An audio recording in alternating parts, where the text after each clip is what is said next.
টালিপাড়ায় চলছে গুঞ্জনের ঝড়। মাসখানেক ধরে যশ দাশগুপ্ত ও নুসরাত জাহানের দাম্পত্য ভাঙনের সুর শোনা যাচ্ছিল চারদিকে। তবে এবার সেই জল্পনার আগুনে পানি ঢেলেছেন জনপ্রিয় এই জুটি। সম্পর্কের ভাঙন নয়, উল্টো নিজেদের অটুট বাঁধনকেই সামনে আনার চেষ্টা করেছেন তারা। আর সেই সঙ্গে দিলেন এক কড়া ইঙ্গিত, যা নতুন করে নাড়া দিয়েছে ভক্তদের কৌতূহলে। সাম্প্রতিক গুঞ্জনে শোনা যায় যশ নাকি পাত্তা দেন না নুসরাতকে, জড়িয়েছেন নতুন সম্পর্কে। আর এমন খবরে রেগেও যান নুসরাত, যদিও তারকা জুটি নিজেদের মান অভিমানের খবর কাউকে টের পেতে দেন না।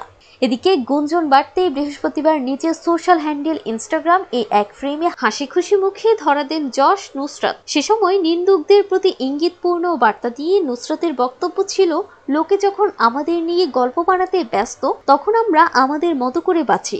এরপর ভারতীয় গণমাধ্যমের এক সাক্ষাৎকারে অভিনেত্রী জানিয়েছিলেন, ঘরের চার দেয়ালের সমীকরণ নিয়ে তিনি বাইরের আলোচনা করতে নারাজ। তবে সম্প্রতি ছেলের জন্মদিন একাই কাটাতে দেখা যায় অভিনেত্রীকে।